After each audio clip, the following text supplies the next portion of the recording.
Hi guys, my name's Ryan Hogue. I run a print-on-demand YouTube channel, and whenever possible, I like to recommend people check out All Sunsets. That's because if you've ever seen my content, you know I love to make things simple. I like to simplify workflows and basically spend as little time as possible creating as high-quality designs as possible. Now, All Sunsets is a big part of my strategy when I'm doing that because, hey, I'm going to be honest, I'm not the best graphic designer, but what's cool is you don't have to be. For a pretty affordable price, you can actually join All Sunsets like I did and access their pre-made graphics library. And what I wanted to do really quickly is just show you a couple of ways I use their graphics when I'm creating print-on-demand designs. Now, I'm going to start by using the retro catfish here. This is one of their pre-made designs. As you can see, it's a catfish kind of jumping out of the water here.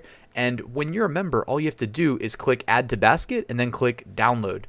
Once you've done that, pop on over to Photoshop. So if you're wondering, I always design, well, for one, I always design in Photoshop because I'm a creature of habit. I've got like 15 years experience in Photoshop, and it's tough for me to move to anything else. But I was going to say, when you jump on over to Photoshop, my recommendation is always use the canvas size 4500 by 5400 pixels. This is because my favorite print-on-demand platform to sell on, called Amazon Merch, those are the dimensions that they require you to design at for their standard size designs for most products.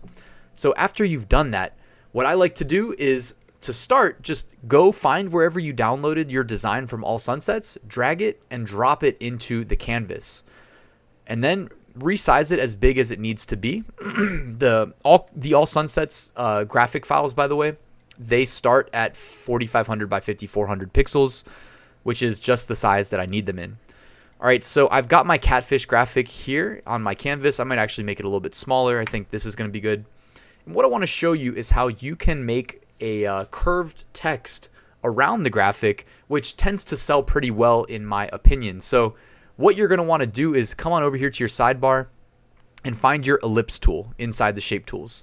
Then in the top left, make sure that the drop down is not set to shape. Make sure it's set to path. From here, I'm just going to click in the top left. I'm going to hold shift and I'm going to draw a circle. Now, if your circle does not turn out perfectly like mine didn't, go over to your sidebar and left click the path selection tool. Then you should be able to click your circle and move it so that it lines up as close as possible with that original graphic. So this is going to be definitely good enough. Next, on your sidebar, go over to your text tool, click that. Now, what you want to do here, and I know it's hard to see, but I'm not going to be able to zoom in and show you the cursor, but the cursor symbol changed to the text tool like I that you're used to seeing, and it has a squiggle line through it. I don't know what I just said. I think I called it a swiggle. But when you see the extra line going through it, go ahead and click. All right, and then it will probably insert some lorem ipsum text as you see here that mine did. But at least you see that it curved around and conformed to the circle. That was what we intended for it to do. Next, I'm going to select the pre-made graphic layer, and I'm going to hit Control T, and I'm going to resize it to a smaller circle. When you hit Control T and then you drag the corner, it will resize everything proportionally, so you don't need to worry about, the height coming down more than the width or vice versa. All right, and I'm going to leave it just like that.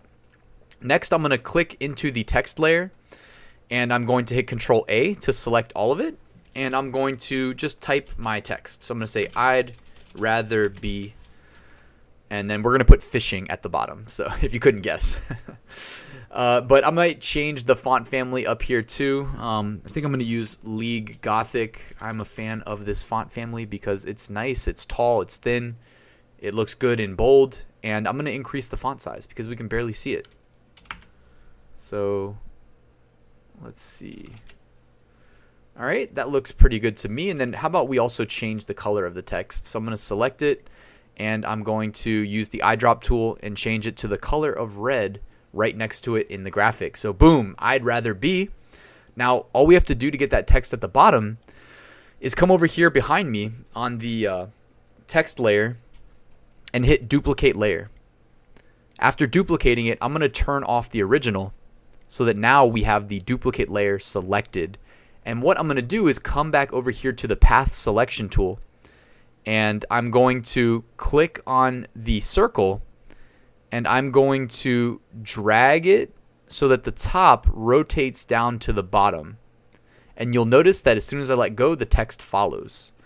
Now that I've let go, we also need that text to not be upside down, right? So I'm going to click the text, still using the path tool, and I'm just going to drag it upwards.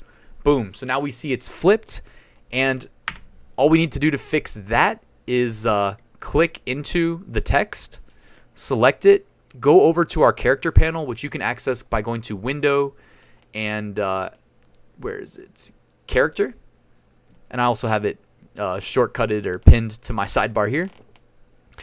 And then where you see the A and lowercase a with an arrow underneath it, you can increase this value by just clicking in there and holding the up arrow on your keyboard if you want to. And it should continually push further and further out. Actually, it looks like I need to hit the down arrow. I got that confused. All right, so I just put it at negative 120. And it's not perfect yet, so I'm going to keep moving it. Maybe I'll type in negative 400. Looks about right. Negative 420. Almost 440. All right, that's about right. That's pretty spot on there. So now that we've done that, all I need to do is re-enable the top text layer. Oh, I forgot. We need to change our text here at the bottom as well to say fishing instead of I'd rather be. And then I think it'll look better if we switch it to that color of blue from the bottom of the graphic. Boom, just like that. I'd rather be fishing in curved text. This is a really nice, a really sleek looking design. In order to sell it, all you have to do is turn off that background layer and then export it as a PNG and upload it to your favorite print-on-demand platform. So using AllSunsets, guys, there's really endless possibilities as far as graphic plus text combinations and different niches you can cater to and different designs for various product types that you can sell. So I hope you enjoyed this tutorial, guys, and definitely check out AllSunsets. You will not be disappointed.